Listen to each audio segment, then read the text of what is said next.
Yes, this is the pretty boy doing my annual predictions of this upcoming NBA season. Right now, I have it for the Central Division in the Eastern Conference. I think rounding out, finishing last, I think it's going to be the Detroit Pistons. That's probably a giving. I think the young players they have with Greg Monroe, Stuckey, and Brandon Knight. It's a formidable three that they have. Probably the core three at this point.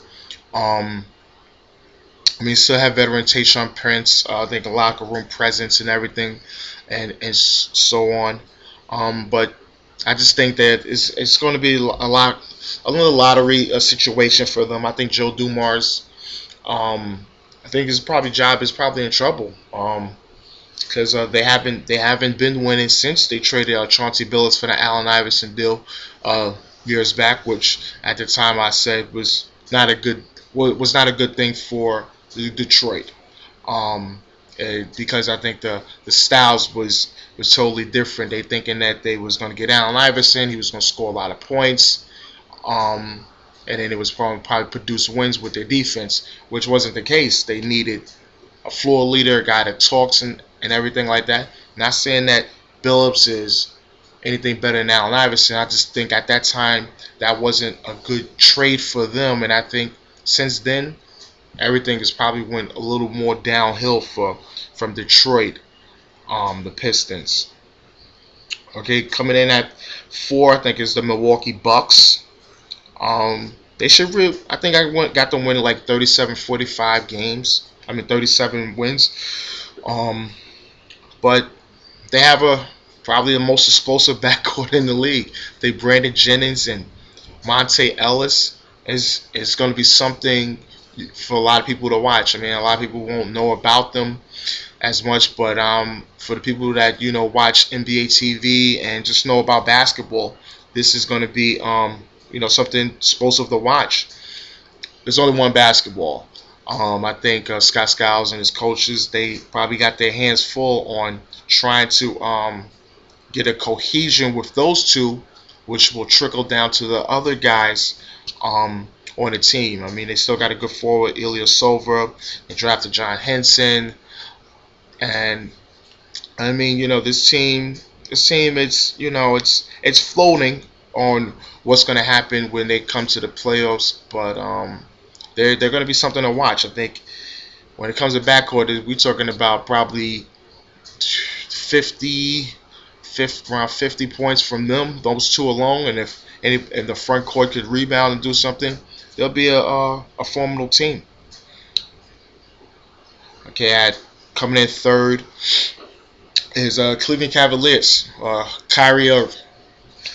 I think this kid is. I think he's coming on his own.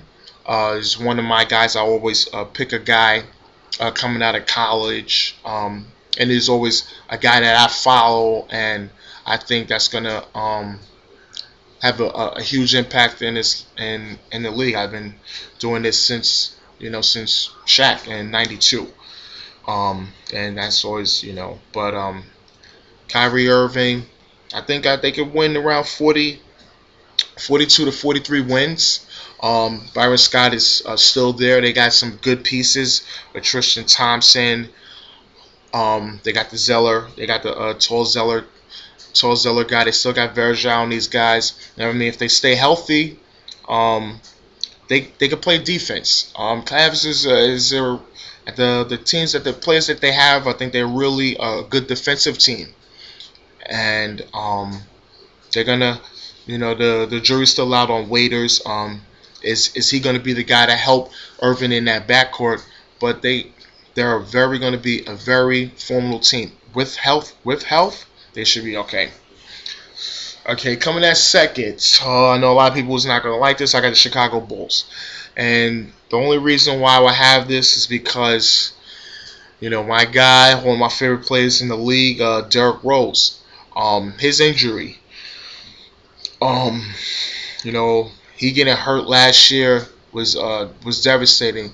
I mean, devastating to me. I think a lot of basketball fans. You have to be a Chicago Bulls fan, just basketball fans, to know how humble and great this kid was. This kid is, and to get injured in that way was I think was terrible, and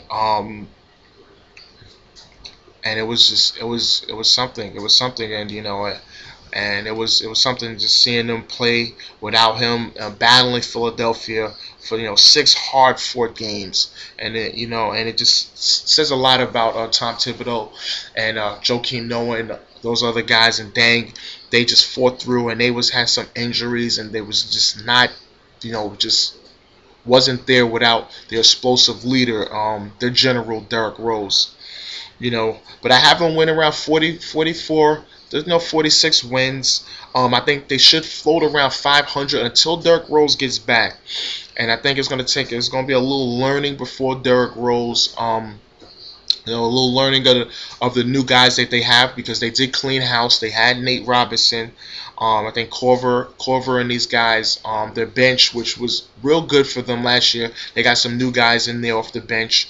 But I think with Dang and Noah and Boozer, these guys, I think they can float around 500 until Rose comes back. And then when Rose do come back, and say he's, to what I see on the videos and everything, they saying he's going to come back probably 110%, because he's been working out and he's never had this kind of injury before. He's going to come back probably even better, which is scary for the league. And when he does come back, I think it's going to take a little bit getting adjusted, but I think they should storm right into the playoffs. Probably gets around that 6th, 7th, or 5th seed, and which will be tough for one of those other seeds, because they're going to face a team that normally wins at least 80% of their games, and it's going to be actually they're going to be an underdog, even though they probably have home court advantage. Okay, rounding out the division, winning the division, I got the Indiana Pacers. This team is tough, hard nosed with Frank Vogel, David West, Granger. They just gave George Hill and Hibbert their money. So they got these guys locked up long term. They felt that this is going to be their team, and it's good to see Indiana Pacers back. They got a good history, always a well-run franchise, with Larry Bird and Walsh for years running the franchise, always picking good solid players. And yeah, I think I probably got them around winning like 55 games, because it's an 82-game season this year. It's not the 66 asterisk year. I'm sorry, Heat fans. But they should win around 55, 54 games, winning out the division. It's probably their division to lose, but I think they're going to be called. They're going to be more focused. They added Gerald Green. He's been crazy in summer league. They still got their guys, and I mean, you traded Collison, but they still got they acquired DJ Augustine. He's a quick, fast player. It's gonna be a good season for the Indiana Pacers. Trust me, going into playoff time, they're gonna be a tough out. They're gonna be actually a favorite in the Eastern Conference. Something that's not has happened since the Miller era. Since the Miller era with Jermaine O'Neal and Ron and those guys.